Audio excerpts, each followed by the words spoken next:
બોલો શ્રી પ્રાણનાથ प्यारे की जय। वंदो सतगुरु चरण को करुदनि प्रेम प्रणाम।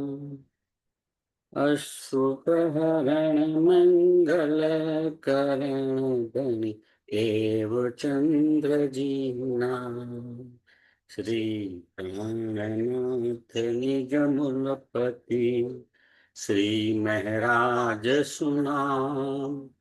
तेज कुंवर श्यामा जुगल को पल पल करो प्रणाम। धनी जी मारा पल पल करो प्रणाम। बोलो श्री प्राणनाथ प्यारे की जय।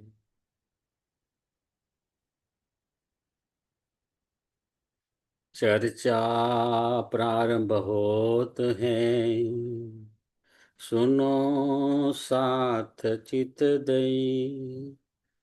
भजो राज श्यामा श्री प्राणनाथ, सखी जीवनी हमारो। श्री महामत कहे साध जी, भया चर्चा का वखत। अब तुम सुनियो चित्त दे, लाला के आए बैठे इन तखत। लाला के आए बैठे इन तखत। बोलो श्री प्राणनाथ प्यारे की जय। પૂર્ણ બ્રહ્મ સચિદાનંદ સ્વરૂપ ધામધણી શિક્ષાથી પરમાત્માની અસીમ કૃપાથી સદગુરુ મહારાજના અપાર આશીર્વાદથી આપણે શ્રી વિતક સાહેબની ચર્ચા કરી રહ્યા છીએ. વિતક સાહેબ આપણને કઈ રીતે જીવન જીવવું એ શીખવાડે છે અને ત્યારબાદ ધારતમ જ્ઞાન આપણા પાત્રતા ધરાવતા હૃદયની અંદર બિરાજમાન થાય છે અને એ તારતક જ્ઞાનથી સ્વસ્વરૂપ અને પરમાત્મા સ્વરૂપના આપણને દર્શન થાય છે. અહીં કહે છે તારતમ જ્ઞાન છે એ ફક્ત શબ્દ રૂપે વાંચી લેવાથી આ સંસાર સાગર રૂપી ગોવિંદ ભેડાની ચુંગાલમાંથી બચી શકાતું નથી. બહુ જ સ્પષ્ટ આપણને આગળ જણાવી દીધું છે. સામાન્ય રીતે આપણે સાપ્તાહિક પારણ કરીએ છીએ, ગોટા પારણ કરીએ છીએ અને આપણું ધ્યાન કેટલી ચોપાઈ વંચાય એમ જ હોય છે. ઠીક છે, પારાયણની ચોક્કસ સમય પૂર્ણાહુતિ કરવાની છે એટલે વાંચન પણ પૂર્ણ થવું જોઈએ, પરંતુ આપણી રૂટીન લાઈફની અંદર તારતમ જ્ઞાન છે એને વાંચવાનું, સમજવાનું, મંથન કરવાનું અને આપણી અંદર ઉતારવાનું છે. આ જ્ઞાન આપણી અંદર ઉતરશે ને તો જ આ સંસાર સાગર રૂપી ગોવિંદ ભેડાની ચુંગાલમાંથી બચી શકાશે. સુંદર સાજી અહીં ફક્ત જીવ સૃષ્ટિની વાત કરવાની નથી. જો આપણે ભ્રમ અંગનાનો દાવો કરતા હોઈએ તો આપણી અંદર પણ જીવની ચેતના રહેલી છે અને જીવની ચેતના છે તેની સાથે સાથે જીવ ભાવ પણ છે. અને જીવ ભાવ એટલે શું? સંસારમાં રહીએ છીએ એટલે સંસારની વ્યક્તિ અને સંસારની વસ્તુ સાથે આપણી ચાહના હોય ને હોય. સોનાનો ભાવ કેટલો છે, ચાંદીનો કેટલો ભાવ છે એ જાણવાની જિજ્ઞાસા હોય. અને ક્યારેક આપણા મન સાથે પણ આપણે વાત કરતા હોઈએ કે મારી પાસે સગવડ હતી, સોનાનો અને ચાંદીનો ભાવ આટલો હતો, મને કહેવામાં આવ્યું હતું, તેમ છતાં પણ તે વખતે મેં ખરીદ્યું નહીં. હવે જો તે વખતે મેં ખરીદ્યું હોત અથવા તો તે વખતે મેં એના ખાલી બોન્ડ લીધા હોત તો પણ અત્યારે મને કેટલો બધો ફાયદો થાય. આપણું મન છે, વિચારશે જ. અને એ વિચારે, પણ એ વિચાર થયા પછી એમાંથી આપણે બહાર નીકળવાનું છે અને વર્તમાનમાં જીવવાનું છે. આપણે સંસારની અંદર એવા પણ લોકો હશે જે માત્ર ને માત્ર ફક્ત પોતાના જ સ્વાર્થનો વિચાર કરશે અને પોતાના સ્વાર્થને સંતોષવા માટે નિમ્નમાં નિમ્ન કક્ષાએ જતા સહેજ પણ શરમ કે સંકોચ અનુભવતા નથી. એવા ઢગલા બંધ જોવા મળશે. અને એમના માટેની વાત છે. પિતક સાહેબમાં આવે છે કે શ્રી બિહારીજી, એટલે આપણે કહીએ ધામધણી સદગુરુ મહારાજ દેવચંદજી મહારાજ ના પુત્ર, કે એમને ગાદીએ બેસાડવામાં આવ્યા હતા, પરંતુ એ જીવ ભાવથી જીવન જીવી રહ્યા છે અને એમના જીવ ભાવની અંદર ઈર્ષા દ્વેષ ખૂબ ખૂબ ભરેલો છે.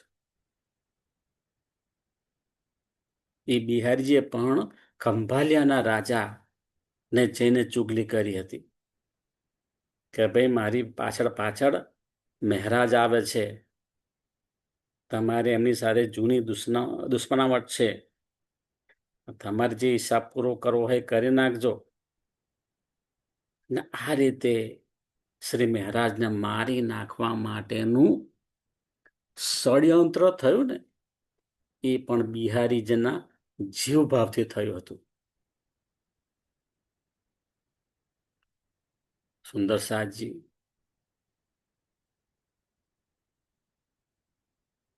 આપણો આત્મા છે ને, દ્રષ્ટા ભાવથી સંસારને જુએ છે. આપણા આત્મ તત્વની અંદર કોઈ જ પ્રકારનો દોષ હોતો નથી, પરંતુ આત્માની સાથે સાથે જીવની ચેતના પણ રહેલી છે. અને અહીં આગળ કહે છે કે જો તમારે જાગૃત થવું હોય તો પહેલી શરત શું છે કે આ શરીરથી સાધના કરવી પડે. આ શરીરની અંદર જે જીવ છે એ જીવને સાધના કરવી પડે છે. અને જીવ સાધના કરીને યોગ્યતા પ્રાપ્ત કરે ને, ત્યાર પછી જ આત્મભાવ આવે છે. અને ત્યારબાદ ધનીજીના સાગર સમાન અપાર અપાર પ્રેમ, અપાર અપાર સુખનો આપણને અનુભવ થાય છે. અને એની સાથે સાથે ધનીજી પણ આપણને ખૂબ જ પોતાના હૃદયની ગહેરાઈથી આપણને બ્રહ્માંગનાને અનેક પ્રકારના લાડ લડાવે છે. અને લાડ લડાવીને આપણને ખૂબ ખૂબ ખૂબ પ્રેમ કરતા હોય છે. તેથી સુંદર સાજી જીવનમાં જ્યારે જ્યારે પણ સમય મળે ત્યારે તે સમયનો સદુપયોગ કરીને નિયમિત સત્સંગ ચર્ચા સાંભળવી જોઈએ. અથવા તો બહુ જ ઉપલબ્ધ છે. શા માટે આપણા મનને બિનજરૂરી વ્યર્થ વિચારોની અંદર જવા દેવું? હા, તમે કશું જ નહીં કરો ને તો મન તો એનો રસ્તો શોધી લે છે. અને પછી બિનજરૂરી વ્યર્થ વિચાર કરીને તમારે દુઃખી થવાનો સમય પણ એટલો બગડ્યો. એને બદલે આપણી પાસે તારતમ વાણી, અમૂલ્ય તારતમ વાણી છે, એનું મનન ચિંતન કરીશું. જો મનન ચિંતન નહીં કરીએ થાય, બીજા કોઈને નુકસાન થવાનું નથી, આપણું જ પહેલું નુકસાન થવાનું છે. આપણો અમૂલ્ય સમય જશે, આપણા મનનું સુખ શાંતિ જશે, એની સાથે સાથે આપણા શરીરની પણ સુખ શાંતિ જશે, આપણો સ્વભાવ પણ બગડી શકે છે. એટલે બીજાને નુકસાન પછી છે, પહેલું નુકસાન આપણું પોતાનું છે.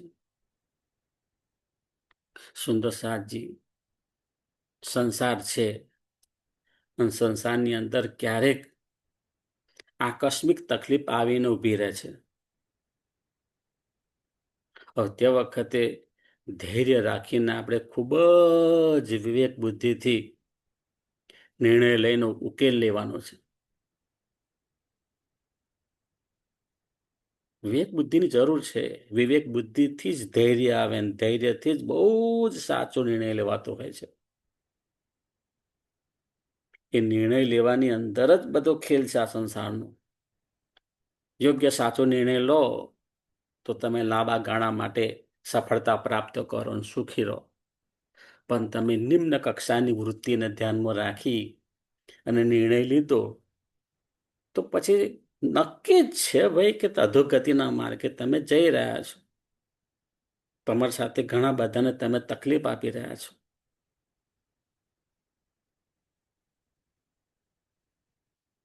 સદગુરુ મહારાજની કૃપાથી આપણને વિવેક બુદ્ધિ પ્રાપ્ત થાય છે.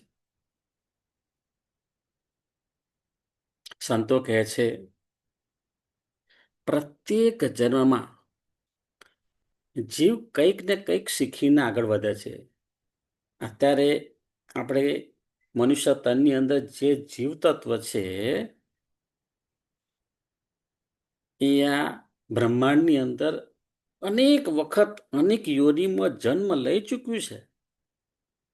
એને એમ કહેવાય એક અનંત જન્મો લીધા પછી આપણને અત્યારે આ મનુષ્ય તન પ્રાપ્ત થયું છે. અને દર વખતે કંઈ ને કંઈ આપણને શીખવા મળે, ને કેટલીક બાબત તો આ જીવ શીખીને જ આવે છે. અહીં કહે છે કે જીવ 22 સીડી ઉત્તીર્ણ કરે ને ત્યારે એને મોક્ષ મળે છે. હિન્દુ શાસ્ત્રની અંદર પણ આ રીતે આપણને જાણવા મળે છે.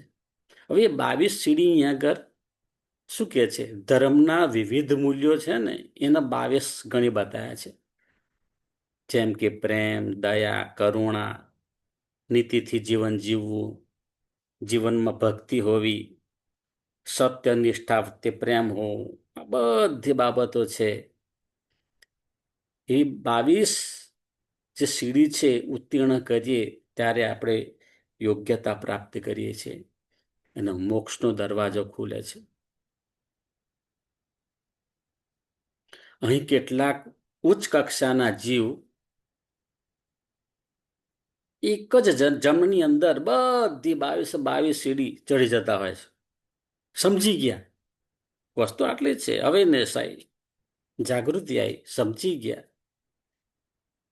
કે અમૂલ્ય અવસર જે મળ્યો છે બીજી વાર મળવાનો નથી.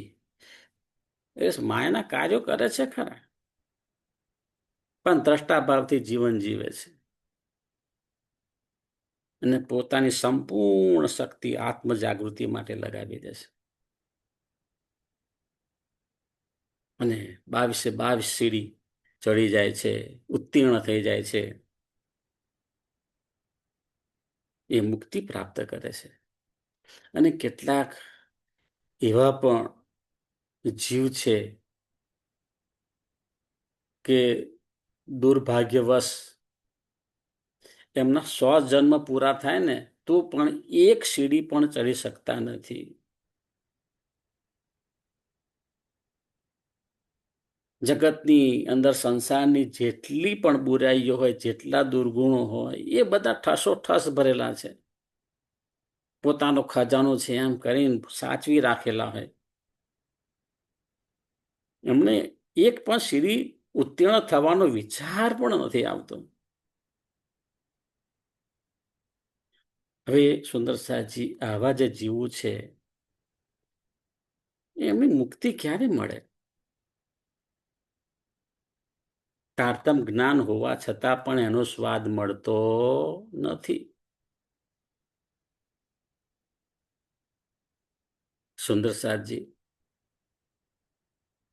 આપણે આ જગતમાં આવ્યા છીએ, પરંતુ એ યાદ રાખવાનું છે કે આપણે કયા ઉદ્દેશથી આ જગતની અંદર આવ્યા છીએ. આપણા જીવનું અહોભાગ્ય છે કે આ સંસારની અંદર આવ્યા છે અને આપણા જીવને પરમધામની આત્માનો સ્પર્શ મળ્યો છે, પરમધામની અમૂલ્ય વાણી મળી છે. અને સદગુરુ આપણને ખૂબ જ સરળ અને મીઠી મીઠી વાણીની અંદર સમજાવે છે.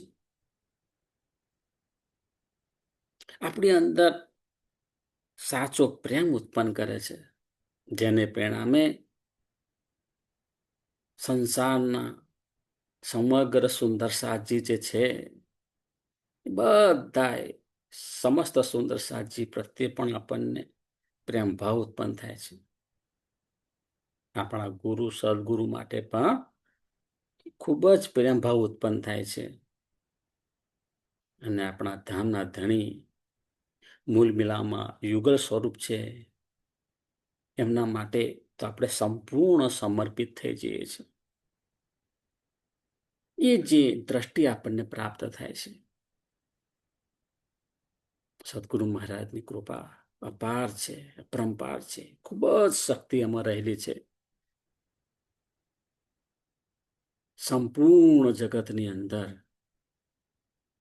આપણને એકમાત્ર એ શક્તિ છે, એ ભવસાગર પાર કરાવી શકે છે.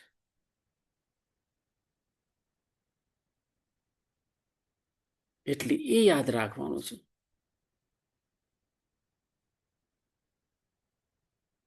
આપણા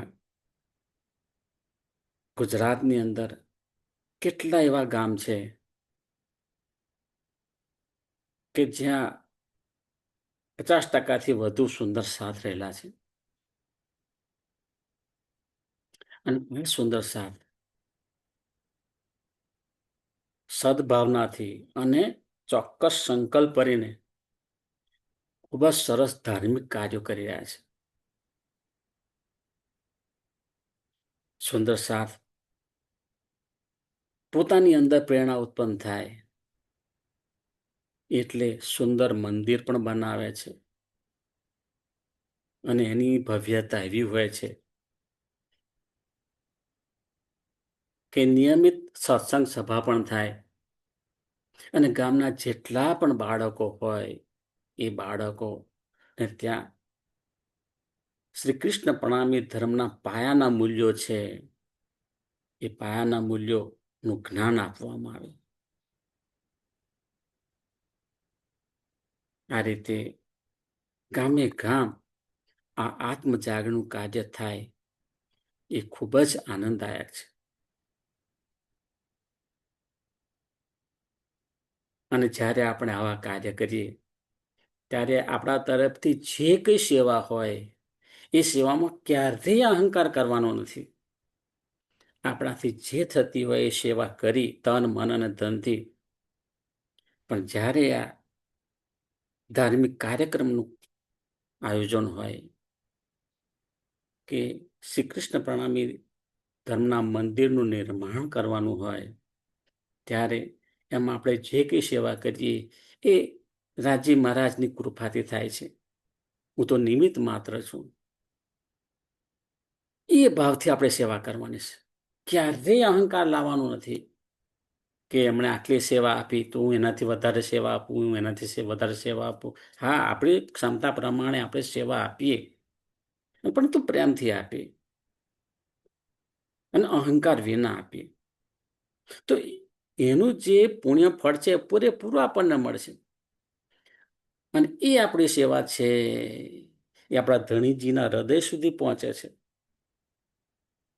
ધણીજીને પણ આનંદ થાય છે કે મારી લાડલિયા રાહુલ કી સુંદર સાજી કેટલા પ્રેમ ભાવથી એકત્વ ભાવથી રહે છે, એકબીજાના સહકારથી કેવા સુંદર કાર્યક્રમ કરે છે. સુંદર સાહેબજી આ બધું આપણને વિતક સાહેબ શીખવાડે છે. તો વિતક સાહેબમાં કહે છે, શ્રીજી સુંદર સાહેબને કહે છે કે જીવનમાં ગમે તેવી તકલીફ પડે તેમાં આપણે ક્યારેય નાસીપાસ થવાનું નથી અને ક્યારેય માયાવી દુઃખના રોદણા રડવાના નથી, પરંતુ સંપૂર્ણ આનંદ ઉલ્લાસથી આપણે જાગરણનું કાર્ય કરવાનું છે. ગમે તે સ્થિતિમાં હઈએ પણ જાગરણનું કાર્ય આપણું ચાલુ જ રહેવું જોઈએ.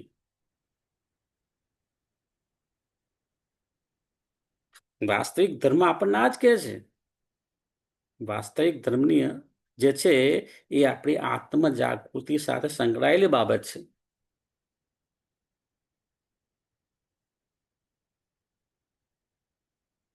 ધામધણીની આવેશ શક્તિ હંમેશા આપણા દિલમાં રહીને આપણને શક્તિ આપે છે, એને માર્ગદર્શન આપે છે અને એ પ્રમાણે આપણે કાર્ય કરતા રહેવાનું છે.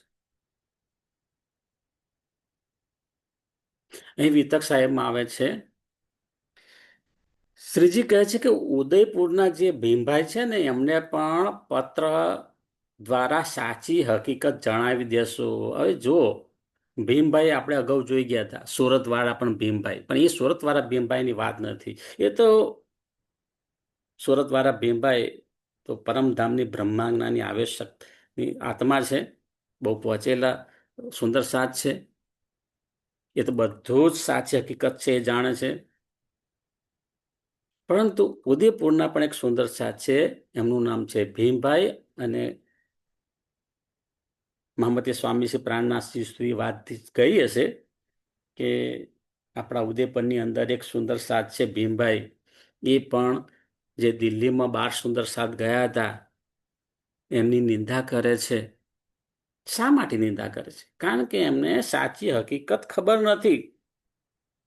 એટલે કેટલીક વાર આપણે પણ સંસારની અંદર જાણે અજાણે કોઈ કોઈની નિંદા કરતું હોય તો આપણે સાંભળી લઈએ છીએ, ચૂપ રહીએ છીએ. સુંદર સાચી એ ચૂપ રહેવાનું નથી. સામેની વ્યક્તિ જે છે એને સન્માન ન ગવાય એ રીતે શબ્દો વાપરીને પણ પોતાની સત્ય નક્કર રજૂઆત કરવાની છે કે સુંદર સાચી તમે આ થોડી ભૂલ કરી રહ્યા છો. આ રીતે કોઈની નિંદા કરાય નહીં. હકીકતની અંદર તમે આ વાત છે, પરંતુ તમે ખોટી રીતે એનું અર્થઘટન કરી રહ્યા છો. અહીં આગળ પણ શ્રીજી કહે છે કે ઉદયપુરના ભીમભાઈ છે ને એમને ખાસ પત્ર લખજો, કારણ કે એમને સાચી હકીકત ખબર નથી કે આ 12 સુંદર સાથ 4 મહિના બાદશાહના દરબારમાં રહ્યા, જ્યાં એક દિવસ રહેવું પણ મુશ્કેલ છે. અને જે અત્યાર સુધી ગયા કોઈ સલામત બહાર આવ્યા નથી.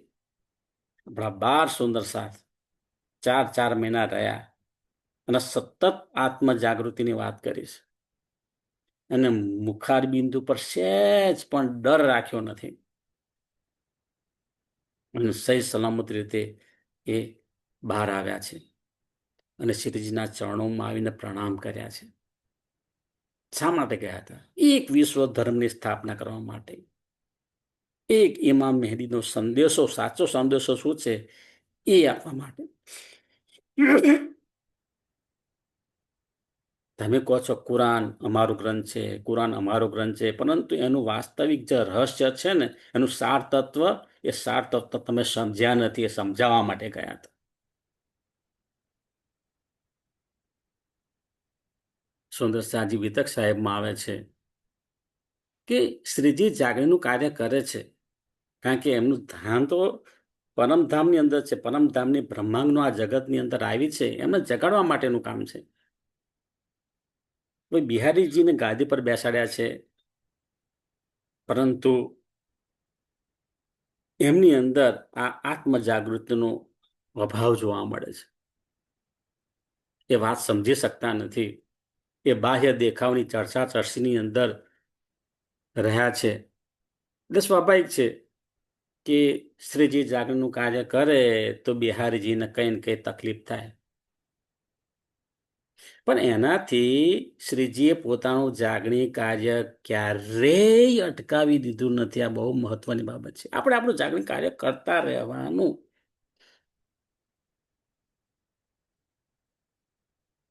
કોઈ નિંદા પણ કરશે ને કોઈ પ્રશંસા પણ કરશે. બંનેમાંથી આપણે કશું જોતું નથી. આપણે આપણું કાર્ય કરવું છે.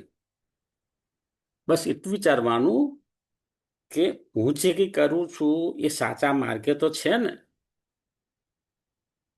તમે સાચા માર્ગે કાર્ય કરી રહ્યા છો. સ્વાભાવિક છે મુઠ્ઠીભર લોકોને એની તકલીફ થાય, પણ તેનાથી આપણે વિચલિત થવાનું નથી. શા માટે વિચલિત થવાનું? જો તમે વિચલિત થશો તો તમને જે સુવિધા મળી છે, જે તમને મનુષ્ય તન મળ્યું છે, તમને જે જ્ઞાન મળ્યું છે, એ જરૂરિયાત ધરાવતા સુંદરતા સુધી કઈ રીતે પહોંચશે?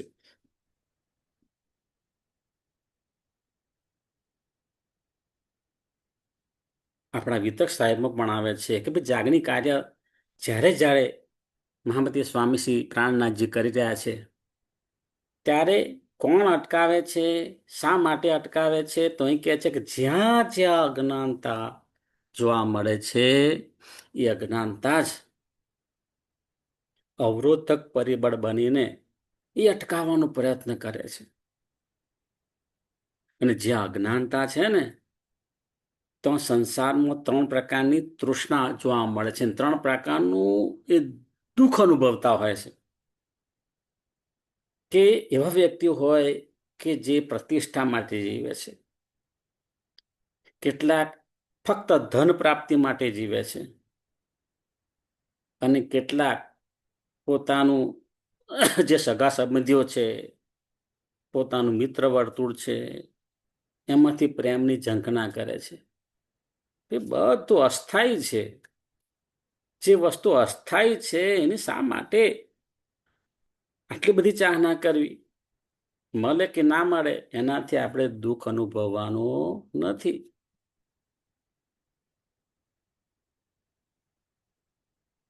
સુંદર સાજી,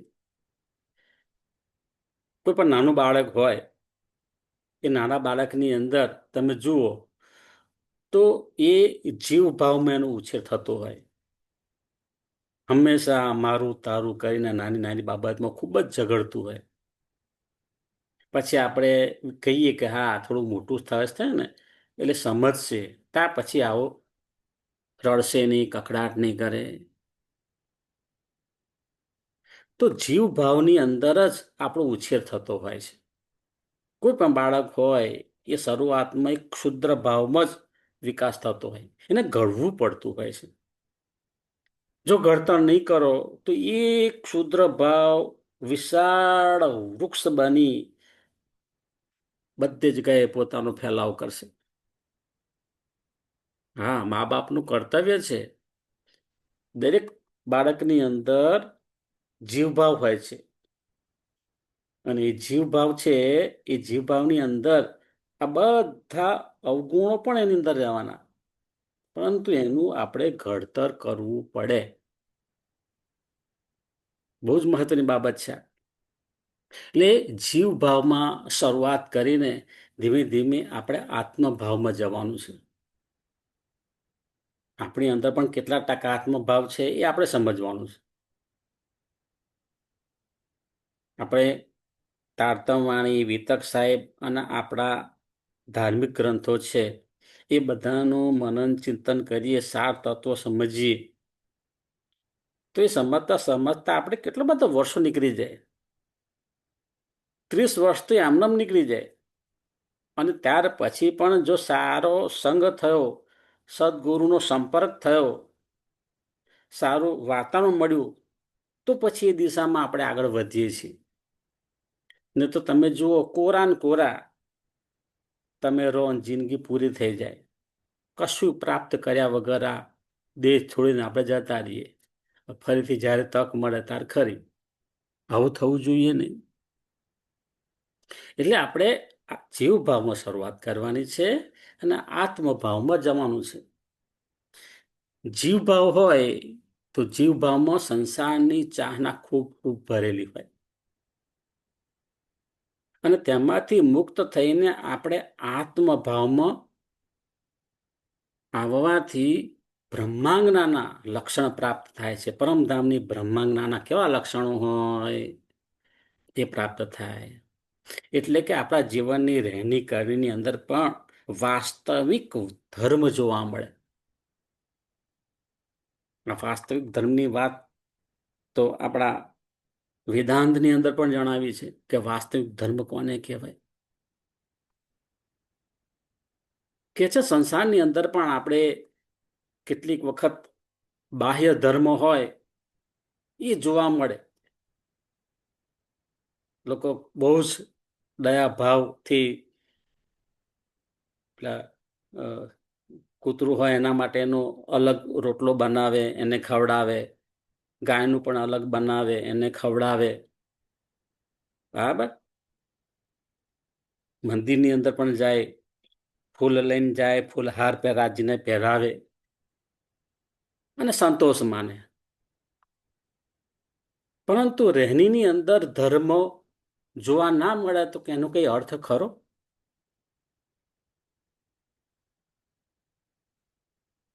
મહેસાગરના પાઠ પણ કરીએ છીએ, તારતમના પાઠ પણ કરીએ છીએ,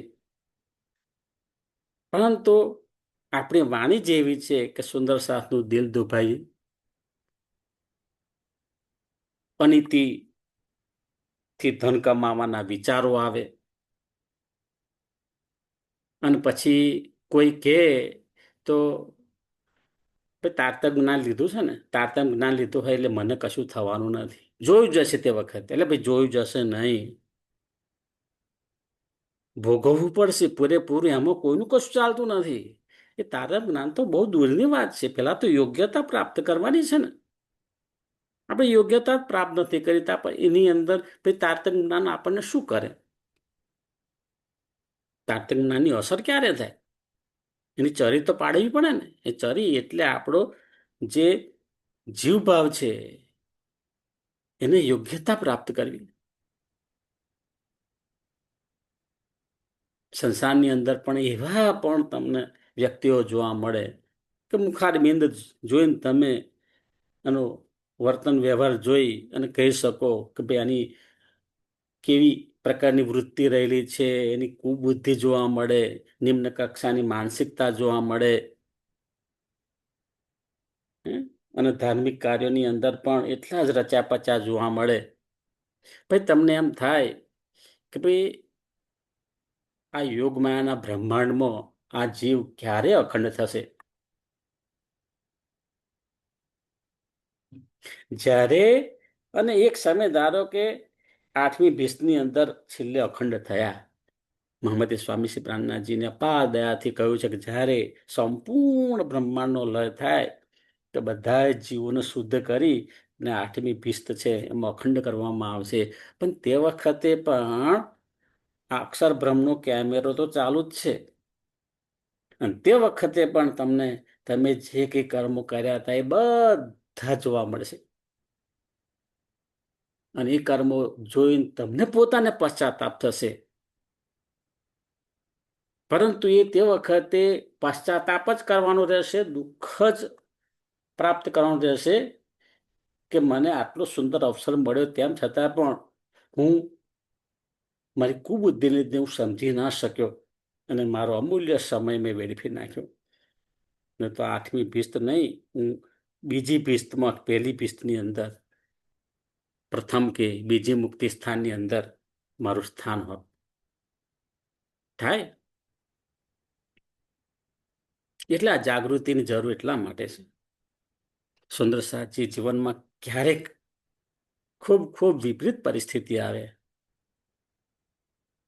ત્યારે આપણા જીવને આપણે ખૂબ જ મજબૂત રાખવું પડશે. કારણ કે વિપરીત પરિસ્થિતિની અંદર જ આપણો જીવ છે ને એ બહેકાઈ જાય છે. લોભ, લાલચ, સ્વાર્થ, ડર આ બધા ફેક્ટરો એવા છે ને એમાં જીવ છે ને બહુ સહેલાઈથી ઢળી પડે. મજબૂત બનવું પડશે, નહીં ચાલે. ગમે તે પરિસ્થિતિની અંદર મજબૂત રહી અને જીવન જીવન છે.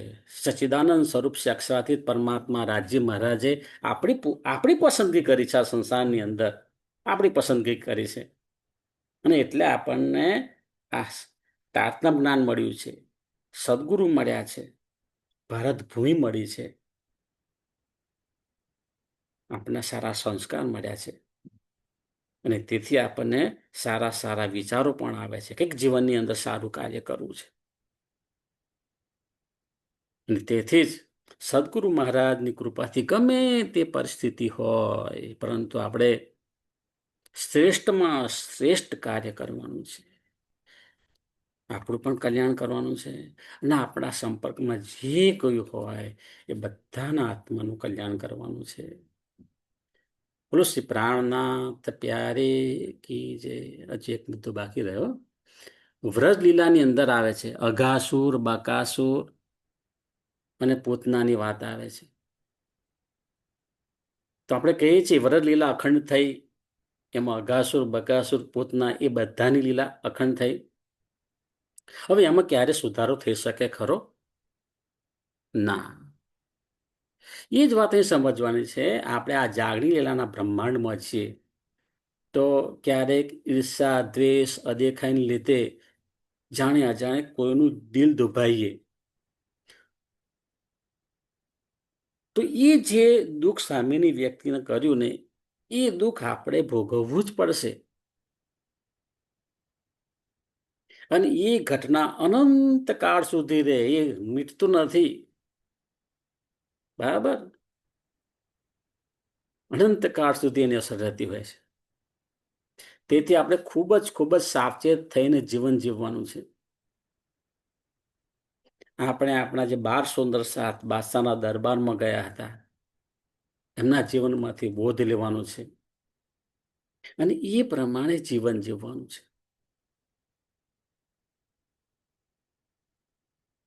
આપણા ધણીજીના વિરહનું સુખ ભાગ્યશાળી આત્માને જ મળે છે.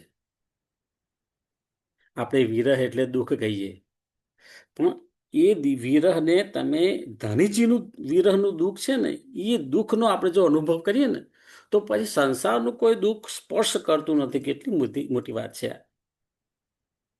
એ દુઃખની વાત કરી છે અહીંયા આગળ. આપણે સંસારના દુઃખથી કે પરમધામના સુખની લાલચથી ધનીજીને પ્રાપ્ત કરવાની કામના રાખવાની નથી. જુઓ, પરંતુ આપણને ધનીજી પ્રત્યે ખૂબ ખૂબ પ્રેમ છે, ધનીજીને મળવું છે, એટલે એમને મળવાનો જે વિરહ છે એ ઉત્પન્ન કરવાનું છે અને એવી કામના રાખવાની છે. અને એ કામના આપણને વિતક સાહેબની ચર્ચા સાંભળી ને આપણને એનું પ્રેક્ટિકલ જ્ઞાન મળે છે. અને એ પ્રેક્ટિકલ જ્ઞાન મળે ત્યાર પછી તારતમ વાણીના જે રહસ્ય છે ને એ ખુલતા હોય છે. સુંદર સાજી બાદશાહના દરબારમાં પણ આપણા 12 સુંદર સાથ જે ધર્મયુદ્ધ કરતા હતા તેમના હૃદયની અંદર હતા ખૂબ જ અપાર આનંદ ઉત્સાહ તે ભરેલા રહ્યા છે. તેઓ પ્રતિવાદી સામે ધર્મ યુદ્ધ લડી રહ્યા છે. પ્રતિવાદી બાદશાહ, દરબારીઓ, મુલ્લા, મૌલવીઓ એ બધા પ્રતિવાદીઓ છે. સતત ધર્મ યુદ્ધ કર્યું છે એમણે.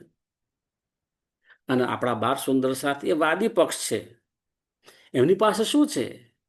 તો આપણા 12 સુંદર સાથ છે એમની પાસે તારતમનું જ્ઞાન છે અને પરમધામની ઈશ્કની શક્તિ છે. જો આ જે હથિયાર છે ને એની સામે જગતની કોઈ પણ હથિયાર ટકી શકે નહીં.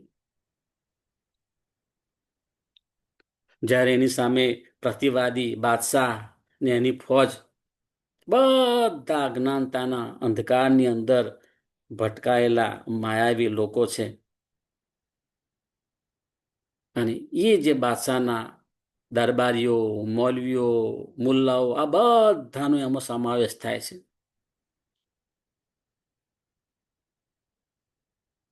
સંસારની માયામાં ભરેલી છે. કટ્ટરતા ભરેલી છે, શરીયતને પકડી રાખ્યું છે.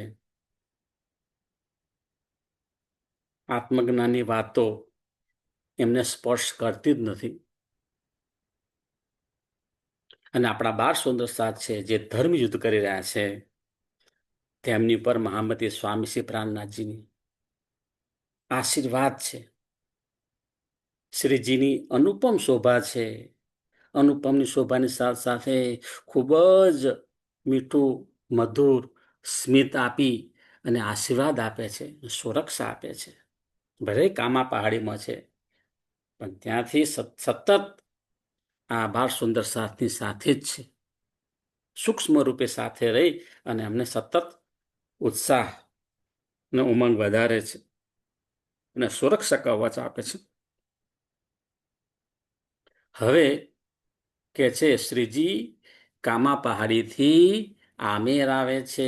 આમેર ક્યાં આવ્યું છે? રાજસ્થાનમાં આવ્યું છે. આમેરમાં 1-2 દિવસ રહી અને શ્રીજી સાગાનેર આવે છે.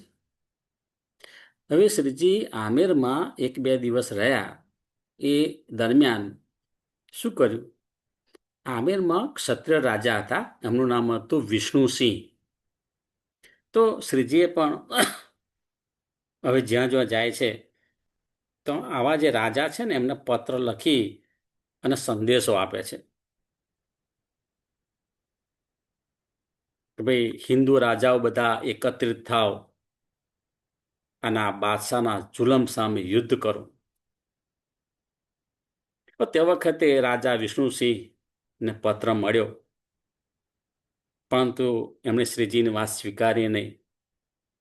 સામાન્ય જીવો હોય એવો વિચાર કર્યો, કારણ કે એમાં અંકુર ન હતો અને એમને થાય કે આ બાદશાહની સામે કઈ રીતે દુશ્મનાવટ લેવી. મોટે ભાગે આ વાતથી એ પોતાની વિચાર શક્તિ છે ને આટોપી લે, આગળ પોતાની ઈચ્છા કોઈ દર્શાવે નહીં. એનો મતલબ શ્રીજી બધે ટકોરો મારી લેતા કે ભાઈ આ જાગે એવું છે, આ જાગે એવો છે. ભાઈ શ્રીજી ત્યાંથી સાગાનેર આવે છે. હવે શ્રીજી સાગાનેર આવે છે, એમની સાથે કેટલાક સુંદર સાથ પણ છે. પણ જો શ્રીજી પાસે મુસાફરી માટે ભોજન માટે પણ ધનરાશિ રાખી નથી. શ્રીજી છે પરમધામ રાજ્ય મહારાજની આવશ્યકતિ, એક પલકારામાં બધું જ કરી શકે. તેમ છતાં પણ આ સંસારની મર્યાદા રાખીને સંસારની અંદર પણ એ કહેવા માંગે છે કે એ પરમધામની બ્રહ્માંગનાઓ, તમને જાગૃત કરવા માટે મેં પણ કષ્ટનું સહન કર્યું છે. એટલે તમે જીવનની અંદર વિપરીત પરિસ્થિતિ આવે ત્યારે ક્યારેય ડગતા નહીં, એનો બોધ આપવા માટે આપણને આ વિતક આપી છે. પોતાની પાસે કંઈ જ નથી, તેમ છતાં કોઈની પાસે કંઈ જ માગતા નથી. શ્રીજી એટલે કોણ? શ્રીજી એટલે અક્ષરાતીત પરમાત્માની આવેશ શક્તિ છે, જેમના એકમાત્ર ઈશારાથી અનેક અક્ષર બ્રહ્માંડ ઉત્પન્ન થાય ને લય થઈ જાય. આવી મહાન શક્તિ એમની અંદર બિરાજમાન છે. તેમના માટે બધું જ શક્ય છે.